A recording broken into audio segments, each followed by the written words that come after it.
Vamos a explicar el dolor de una forma hiper sencilla, vamos a usar un montón de metáforas, vamos a hacerlo de una forma súper fácil de entender y créeme que si prestas atención vas a cambiar tu relación con esta situación, vas a cambiarlo por completo y va a ser fundamental.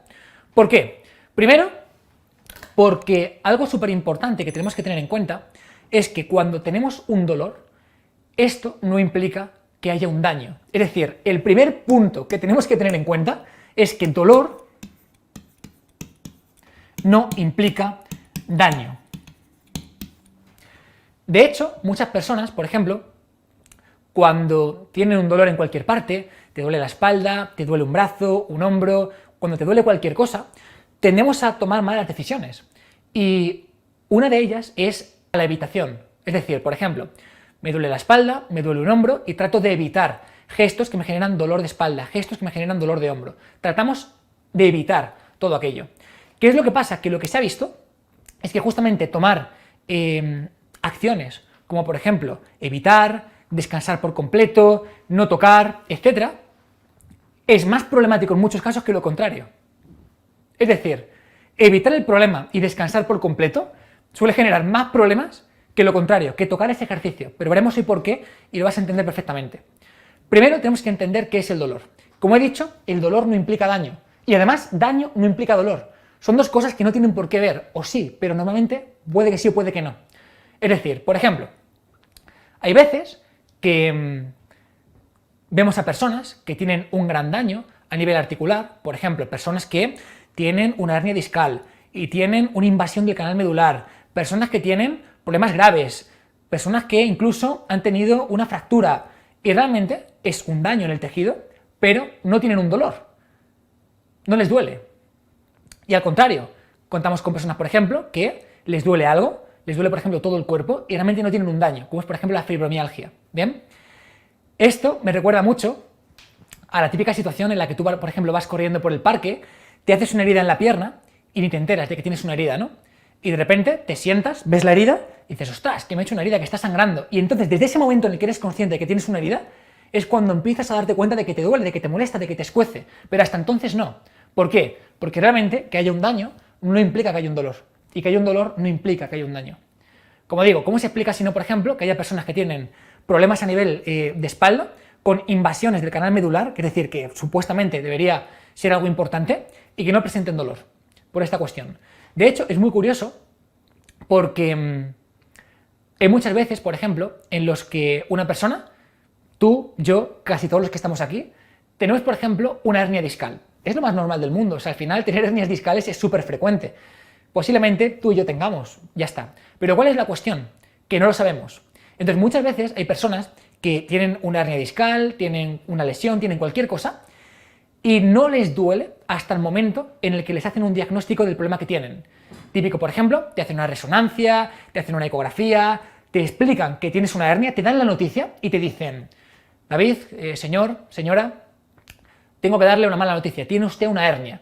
Y entonces, en el momento en el que te dicen que tienes una hernia, dices, ay Dios mío, madre mía, que tengo este problema, ay Dios mío, que me duele esto, lo otro, ay madre mía, la espalda, ahora soy frágil, ahora tengo un problema, ahora tengo que tener cuidado con el peso muerto, con esto, con lo otro, y entonces se desempeña un proceso a nivel cognitivo y emocional donde empiezas a darle importancia. Le empiezas a dar importancia, empiezas a poner el foco de atención y evidentemente donde pones el foco de atención se expande, tu sistema de activación reticular está para eso. Y entonces empiezas a fragilizarte, empiezas a tener cuidado con todo. Ya no levanto peso muerto, porque claro, porque tengo una hernia. Ya, cuidado, no me meto en el coche flexionando porque puedo tener un problema. No, cuidado. Y empiezas a fragilizar. Y la fragilización te lleva a la kinesofobia, es decir, te lleva a la inacción, te lleva a tenerle miedo a moverte, te empieza a preocuparte todo. Y cada vez que te preocupa cualquier cosa o haces cualquier cosa, pones más todavía el foco. Y cuanto más pones el foco, más te das cuenta de que algo raro hay. Y cuanto más raro hay, más entras en un bucle al final, donde te fragilizas, donde dejas de moverte y donde ahora pues eres una víctima de esta parte. Es curioso cómo muchísimas personas tienen hernias y no son conscientes de que las tienen, de hecho la mayoría se reabsorben y no son problemáticas, hasta que el médico les dice que tienen una hernia. Y a partir de este diagnóstico es cuando realmente se empieza a complicar a nivel de dolor. ¿Por qué? Porque, repito, daño no implica dolor y dolor no implica daño. Entonces, ¿qué es el dolor? El dolor, básicamente, es una experiencia. es una experiencia subjetiva y básicamente es una sensación desagradable de un daño real o potencial. Fíjate, el dolor es una experiencia. Como experiencia subjetiva. Es una sensación desagradable. Y está vinculada con un daño real o potencial. Es decir, que lo mismo hay un daño, que lo mismo no hay un daño. Y sobre todo, muchísimas cosas se ven afectadas, implicadas en el dolor. Desde factores emocionales, sensoriales, cognitivos, sociales. ¿Por qué? Porque las personas somos seres biopsicosociales. Es decir, tenemos una parte que es biológica, que tiene que ver con el tejido. Tenemos una parte que es psicológica, que tiene que ver con nuestras cogniciones y emociones. Y tenemos una parte que tiene que ver con el aspecto social. Es decir, por ejemplo, con cómo afecta este dolor o este daño a mi trabajo, a mi familia, a mi interacción con mi entorno. Somos biopsicosociales, ¿bien? Pero fijaos, la definición de dolor es básicamente que es una experiencia subjetiva, es una sensación desagradable, vinculada con un daño potencial o real. Es decir, que puede que sea real o puede que sea potencial, pero que no ha ocurrido todavía. Y esta definición, nos da una esperanza. Y es que, como he dicho antes, dolor no implica daño y daño no implica dolor. Para mí, una metáfora muy buena de lo que es el dolor es pensar en una experiencia, como puede ser, por ejemplo, el parque de atracciones. Imagínate, tú y yo vamos al parque de atracciones y nos subimos en la noria, nos subimos en la lanzadera, en un montón de atracciones, y tú tienes una experiencia malísima, donde has vomitado, donde lo que sea, tal y cual, y sin embargo yo tengo una experiencia buenísima, de diversión, de lo que sea. Cada uno teníamos asociadas un conjunto de experiencias, un conjunto de etiquetas a lo que es, por ejemplo, esas sensaciones. Por ejemplo, para mí, subirme a la montaña rusa y notar esta sensación podría ser algo súper excitante, algo súper agradable, una novedad, algo guay, y para ti lo contrario. Para ti esta sensación puede estar asociada, por ejemplo, ansiedad, estrés, lo que sea. Total, los dos vamos a este parque de atracciones, pero tenemos una experiencia subjetiva totalmente distinta. Pues esto es el dolor. Los dos podemos hacer las mismas acciones y tener una experiencia radicalmente distinta para un mismo hecho. Por ejemplo, cuando a un futbolista le dan un golpe en la pierna, lo que hace es, ¡ay, Dios mío!, tal y cual, y le duele muchísimo, se tumba al suelo, y da vueltas, se gira, le duele todo, ¿cierto? Y sin embargo, cuando a un deportista de Muay Thai le dan un rodillazo o le dan un golpe súper fuerte, ¡pum!, no se queja, es como si no hubiera pasado nada, y es un golpe 10 veces, 20 veces más fuerte. ¿Por qué? Porque la experiencia o el conjunto de situaciones vinculadas a cada uno es distinta. Es decir, el futbolista tiene un conjunto de cogniciones, de pensamientos, de emociones, a nivel social, etiquetados en cuanto al punto en el que está, que se vincula con su profesión. Ay, Dios mío, si me lesiono, ¿qué va a pasar? ¿Qué no va a pasar? Fíjate que no, ya no juego el siguiente partido. Y un luchador de Muay Thai le han enseñado desde joven que los golpes, que no pasa nada, que eso es honor, que no importa, que realmente te haces más fuerte. Tienen otro conjunto de etiquetas, de pensamientos, de emociones, de creencias respecto al dolor, que lo que hacen es que la experiencia sea totalmente distinta, a pesar de que el golpe sea mucho más fuerte. Total, el dolor es una experiencia. Tú y yo podemos hacer un mismo gesto, un press de banca, un lo que sea, y que los dos tengamos una experiencia de dolor totalmente distinta. Y esto es súper importante. Y no tiene por qué haber un daño porque eso ocurra. Te voy a contar cómo ocurre el proceso de dolor de una forma súper sencilla, con una metáfora. No siempre ocurre así, pero muchas veces ocurre así, para que lo entendamos de una forma súper sencilla. Primero, lo que ocurre es que tenemos un estímulo desagradable.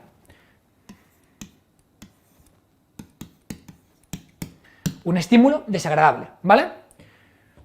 Y este estímulo desagradable lo que activa son una especie de sensores, vamos a llamarlo así, que son los nocioceptores. Cuando hay un estímulo desagradable, se activan estos sensores que son los nocioceptores, y estos sensores se van a encargar de mandar una señal de peligro potencial a la médula. Es decir, estos nocioceptores van a mandar una señal de peligro potencial, de cuidado, que esto puede haber un problema. Y esta señal se va a mandar a la médula.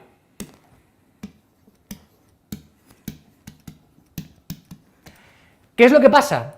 Que la médula se va a comportar como si fuera una centralita para atender a llamadas, ¿no? Imagínate, estamos en una centralita, llama una persona y puede ser que eso sea grave o puede ser que no. Por lo tanto, la centralita, la médula, va a tener que tomar una decisión. Y es la decisión de colgar la llamada y no darle importancia, o la decisión de transmitir esta llamada a gerencia, es decir, a la cúpula de la empresa, del hospital o de lo que sea, porque es importante. La médula va a tomar la decisión de si mandarlo al cerebro para que posteriormente se procese o directamente colgamos, no hacemos nada, interpretamos que no es importante, interpretamos que no es relevante y colgamos la llamada y ya está. Entonces la médula va a tomar, digamos, dos caminos. Va a tomar un camino de no acción, de colgar la llamada, o va a tomar un camino de amplificar la señal y que llegue al cerebro para que se pueda, digamos, analizar, para que se pueda interpretar a partir de ahí. Y el cerebro lo que hará básicamente es tomar una decisión, es decir, el cerebro, de forma totalmente inconsciente, de forma totalmente subconsciente, mejor dicho, valorará realmente en qué punto está la situación. Para ello se basará en creencias previas, experiencias previas, información previa, todo lo que ha ocurrido a esta persona, en todo lo que ha vivido, forma un cóctel, forma un batido ahí de proteínas de un montón de sabores, donde en base a todo lo vivido y en base a lo que está ocurriendo, el cerebro, de forma totalmente subconsciente, tú no formas parte del proceso, decidirá. ¿Y qué decidirá? Si es importante o si no es importante. Si es muy importante, el cerebro lo que hará será amplificar. Es decir, seguramente active esa alarma, active ese dolor para tener una respuesta. Y si no es importante, lo contrario. Fijaos, el proceso realmente es como si fuera una centralita. Como digo, tenemos un estímulo que es desagradable. Este estímulo activa un conjunto de señales, activa un conjunto de nocioceptores que al final son sensores, como el sensor de una alarma. Este sensor manda una señal de peligro potencial, que es interpretado por la médula. Y la médula toma una señal, toma una decisión. Llamo al cerebro para que lo procese bien ahí arriba, llamo a gerencia, a los jefes, para que procesen bien el problema, o cuelgo porque no es importante. Y esto es lo que ocurre. Y después, cuando esta señal va al cerebro, los gerentes de la empresa, los dueños de la empresa valoran. Oye, a ver, con todo lo que tenemos en la mesa, ¿qué tenemos que hacer? ¿Qué no tenemos que hacer? Pues mira, fíjate, basándonos en lo que hemos visto anteriormente, basándonos en esto, en lo otro, vamos a tomar la decisión de tal. El cerebro valora cuán de importante es la situación y a partir de ahí actúa. ¿Bien? Pero como puedes ver, realmente es un aviso potencial que puede ocurrir o puede no ocurrir ese daño real. Te pongo otra metáfora súper hiper sencilla para que entendamos cómo es el proceso. Voy a hacerlo súper sencillo. Imagínate que tenemos un barco. Tenemos un barco, ¿vale? Y en este barco hay involucradas diferentes partes. Tenemos aquí a Federico, que Federico se encarga básicamente como función principal del barco de observar qué es lo que hay a su vista. Observar si se va a cruzar un barco, observar si hay un iceberg, observar qué pasa, para que no haya ningún problema. Es el vigilante del barco. Federico es el vigilante. Vamos a ponerle la V de vigilante, ¿vale? Aquí dentro está el mensajero. Y básicamente tiene un megáfono enorme para que cuando ocurre algo importante, poder dar la señal de ¡cuidado, cuidado! Todos a babor, todos a estribor, las velas, no sé qué. Tiene un megáfono enorme, ¿vale? Esta persona, vamos a llamarle, ¿cómo le queremos llamar? Antonio, tiene un megáfono, ¿vale? Y se encarga simplemente de coger esta señal que ha visto Federico, el vigilante, y Antonio lo transmite mucho más alto para que todo el mundo se entere, ¿bien? Y aparte de eso, tenemos aquí a un capitán que va a ser el que realmente se va a encargar de tomar las decisiones del barco. Se va a encargar de mover el barco, girar hacia un lado, girar hacia otro, ver qué hacer, ver qué no hacer, etcétera, etcétera, etcétera, ¿vale? Esta metáfora, que es un poco chorra, es un poco tontería, es cómo se comporta el dolor. Es decir, imagínate, tenemos aquí que el vigilante acaba de ver, por ejemplo, un barquito. Pero el vigilante realmente no le importa que sea un barquito chiquitito o que sea un barquito grande. No le importa, simplemente lo que va a hacer es avisar de que ha visto un barquito. Avisa, sin más, ¿vale? ¿Qué es lo que ocurre? Que esta persona que es el mensajero, en función de la información previa, que el capitán le haya dado, va a tomar una decisión u otra. Por ejemplo, si el capitán le ha dicho, oye, Antonio, cada vez que el vigilante diga esto o lo otro, cada vez que veamos un barquito, cada vez que veamos esto o lo otro, avísame corriendo, que es súper importante. Total, cuanto más sensible esté el capitán, cuanto más paranoico esté el capitán, mayor va a ser la transferencia de información que le va a decir al mensajero, al que pone el altavoz, para que le avise de todo. Es decir, cuanto más inquieto esté el capitán, este va a tender a dar más información a gritos, en lugar de tranquilamente, ¿vale? Total, ¿qué es lo que ocurre? Que muchas veces el capitán está hiperloco, el capitán está, avisadme de todo el rato, venga, si ves... Entonces, este pobre hombre ve cosas y este las amplifica, ¿no? En plan, vemos por ejemplo un barquito de pesca que no es importante y este dice, atento, un barco de pesca, cuidado, mucho peligro, no sé qué, no sé cuánto, y él toma una decisión, ¿ok? ¿En qué se basa, por ejemplo, el capitán para darle órdenes al mensajero, al que amplifica la señal de qué tiene que hacer y no tiene que hacer? Pues un montón de cosas. Por ejemplo, si hay las leyes del gobierno, experiencias previas, si anteriormente han tenido algún problema, basándose en lo que ya han hecho anteriormente van a ver qué ha ocurrido, ¿vale? Es decir, en base a toda la experiencia que tiene el capitán, le transmite la información a este para que sepa cuándo ampliarla o cuándo no ampliarla. Y fíjate, esto es justamente lo que hace el dolor. Es decir, el cerebro al final interpreta tus creencias, emociones, cogniciones, pensamientos, experiencias previas, lo relaciona con el peligro potencial que puede tener en tu profesión, en tu vida social, en todo, y entonces le dice a la médula, que es el que amplifica la señal, oye, con todo esto avísame que es muy importante. Y entonces lo que hay es un capitán que es muy sensible, lo que hay es una sensibilización. Es que aunque no pasen grandes cosas, lo que ocurre es que se interpretan como algo que son peligrosas o con un potencial peligroso. Y esto es lo que ocurre, por ejemplo, cuando ha pasado mucho tiempo desde que tienes un dolor o desde que tienes una lesión y te sigue doliendo. ¿Qué es lo que pasa? Que cuando tú acabas de tener una lesión, sí que puede haber una relación más estrecha entre que haya un dolor y haya cierto daño, porque acaba de ocurrir. Pero cuanto más tiempo pasa desde que has tenido un problema, una lesión o cualquier incidente y te sigue doliendo, lo que ha ocurrido no es que haya un daño, sino que seguramente el capitán está súper paranoico y diciendo todo el rato, avisadme de todo, que si hay una ola me aviséis. Entonces, este pobre hombre está viendo cosas, está viendo olas, está viendo esto, está viendo no sé qué, y este está avisando. Pero realmente, ¿por qué? Porque están todos sensibles, están un poco paranoicos, sin más, ¿vale? Total, es importante que entendamos que este hombrecillo, que es el que tiene el altavoz, puede hacer dos cosas, y este hombrecillo, que es Antonio, es la médula. ¿Qué dos cosas puede hacer? Lo primero, amplificar la señal en base a toda esta información para que todo el barco se entere y para que el cerebro se entere, amplificar la señal, que es lo que se llama una facilitación descendente.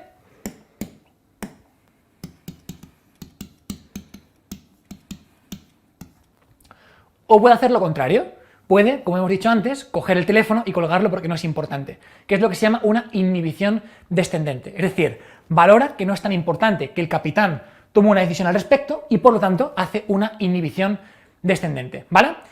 ¿En qué se va a basar, como digo, esta parte? Se va a basar sobre todo en contexto, en avisos previos del capitán, en situaciones que hayan ocurrido, etcétera, etcétera, etcétera. Total, vamos a poner otra metáfora para terminar de entenderlo perfecto. He dicho antes que cuanto más tiempo pasa desde que tienes una lesión hasta que te sigue doliendo, cuanto más tiempo pasa, menos relación va a tener el dolor con el daño. Es decir, puede que el tejido esté perfectamente recuperado, que no haya ningún problema, que no ocurra nada, ¿vale? Y que te siga doliendo. ¿Por qué? Porque hay hipersensibilización. Te pongo un ejemplo. Imagínate que eres padre de familia, ¿vale? Eres padre. Y tienes una hija de 3 años, una hija de 10 años y un hijo de 7. Y justamente hoy vienes de estar súper angustiado, con un montón de estrés en el trabajo, con un montón de problemas, estás hiperagitado, estás con una situación, ¡buah! Te encuentras incómodo, ¿no? Y entonces de repente llegas a casa y tu hija de 3 años está molestando a la de 7 o al de 7 y no sé qué, no sé cuánto, y entonces, por una tontería, tú dices, a tomar por culo, todos en la habitación, castigados, venga, fuera, no sé qué, y gritas. Realmente es una situación normal, una situación entre niños, una situación que no es problemática. Pero ¿qué es lo que pasa? Que tú estás agitado, que tú estás estresado, que tú estás sensible. Y esto es lo que ocurre, por ejemplo, cuando hay un dolor persistente, cuando hay un dolor crónico, cuando deja de haber una vinculación entre la situación real, que puede ser problemática, como es el daño, y la interpretación que estamos haciendo de esa situación. ¿Entendéis? Hay muchas veces que nos duele un pectoral, nos duele un hombro, nos duele la espalda, y realmente lo que ocurre es que se ha cronificado, es que has aprendido a tener ese dolor. ¿Por qué? Porque el dolor también se comporta como un hábito. Cuanto más fácil, o sea, cuanto más dolor has sentido, es más fácil generar conexiones que facilitan ese dolor, como un hábito en realidad. Entonces es mega importante aprender a no tener ese dolor, desensibilizarte de ese dolor. Veremos ahora herramientas para que esto pueda ocurrir. Como he dicho antes, entonces, el dolor también pues, puede generar esta parte de sensibilización, ¿vale?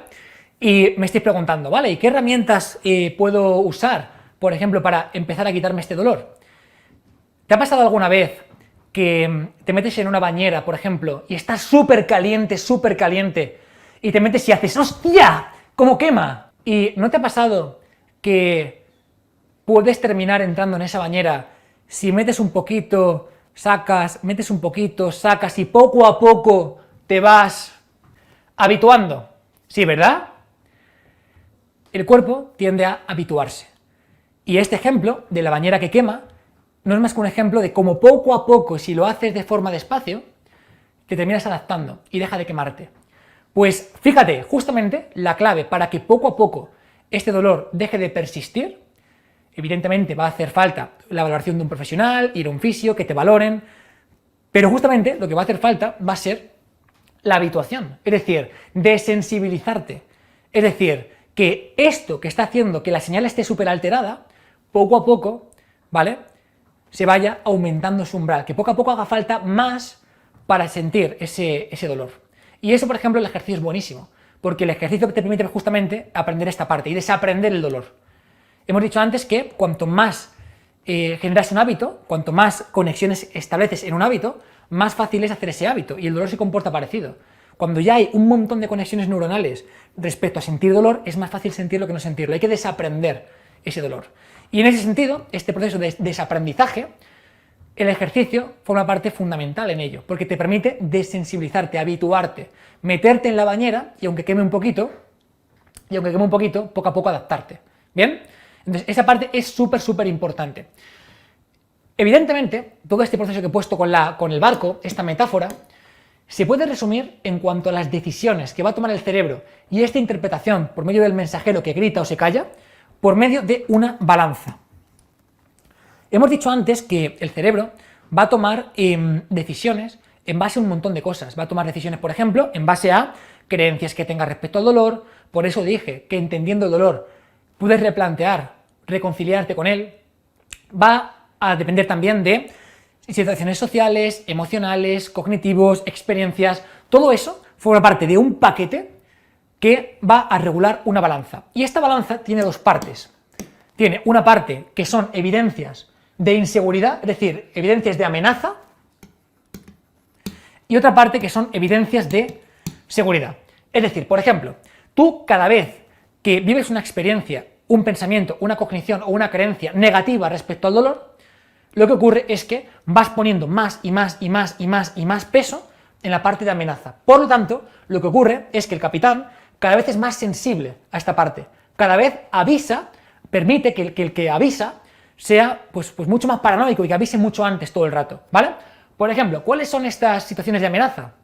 Imagínate, si has tenido un entorno familiar que es hiperprotector, típico padre, madre, que no te dejan que hagas nada, que no te dejan que te das un golpe en la pierna, ¡ay, Dios mío, mi hijo, qué le ha pasado! Todo eso al final son creencias, todo eso al final es una parte educativa por un contexto social que lo que hace es que seas más sensible al dolor, a cualquier cosa en realidad. Todo esto suma a la parte de amenaza.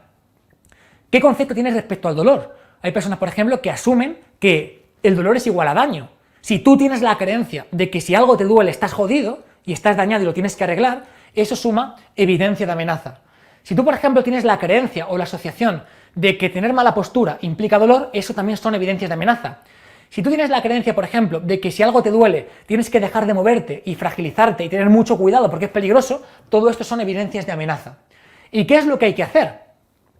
compensarlo con evidencias de seguridad. ¿Cómo lo compensamos? Lo más importante es lo que te estoy contando ahora. Es decir, replanteándote el concepto respecto al dolor. Es decir, replanteando las creencias de lo que te han dicho, lo que has pensado, lo que has creído que es el dolor. Simplemente esta charla ya es un punto súper importante de cara a esta vinculación. Esto se hace en consulta, en fisioterapia, por ejemplo, porque es educación terapéutica al dolor. Porque no puedes hacer que un paciente replantee su conducta, su relación con el dolor, si no le explicas, si no le haces entender, si no le haces sentir, si no interioriza cuál es la relación que existe realmente con el dolor. Por eso al principio de esta charla te puse una metáfora y te conté la historia de que no se trata de saber, se trata de aplicar, se trata de poner en contexto, se trata de accionar. Porque yo puedo decirte, sí, el dolor no implica daño, daño no implica dolor. Vale, muy bien, lo sabes. Pero de ahí a que lo interiorices y forme parte de ti, hay un proceso que es educación terapéutica al dolor. ¿Bien? Entonces, dentro de estas evidencias de seguridad hay que meter un montón de evidencias de seguridad. Por ejemplo, explicar realmente qué es el dolor y qué no es. Algo como lo que estoy haciendo yo hoy, por ejemplo, aquí. Explicar realmente que realmente no pasa nada por moverte, explicarle que es un proceso, explicarle que es subjetivo, que no hay un daño y, por supuesto, trabajar en las condiciones de seguridad óptimas para que la persona adquiera confianza y empiece poco a poco a moverse, empiece poco a poco a meter las manos en una bañera que quema mucho, pero que poco a poco, si las va metiendo, le va a dejar de quemar, que es el ejercicio. El ejercicio es una herramienta espectacular a nivel de desensibilización. ¿Por qué? Porque te permite dar la dosis exacta de forma gradual para que poco a poco el cerebro vaya interpretando que no hay una relación entre moverse y que duela. Pero para eso hacen falta conexiones neuronales nuevas, hace falta trabajar esta parte. Esto, los que tienen un mérito brutal son los fisioterapeutas. A mí me encantan los fisioterapeutas. Yo les tengo una admiración increíble, increíble. Y realmente, aunque yo te pueda aportar sobre todo esto, la persona que más te va a ayudar si tienes cualquier tipo de molestia, cualquier tipo de dolor, cualquier cosa, es un fisio. Y yo te animo de corazón a que cualquier tipo de problema, dolor o lesión que tengas, vayas a un fisio. Vayas a un fisio. ¿Por qué? Porque cuanto más tiempo pasa desde que tienes un problema hasta que te lo recuperas, más fácil es que adquieras un conjunto de creencias amenazantes. Más fácil es que adquieras una hipersensibilización del capitán. Porque vas a pensar, ay, que no puedo moverme, hay cuidado con esto, con lo otro. Por lo tanto, como digo, cuanto antes abordas un problema, cuanto antes vas a un profesional, más fácil es que perdure menos en el tiempo esta cronificación o este dolor persistente.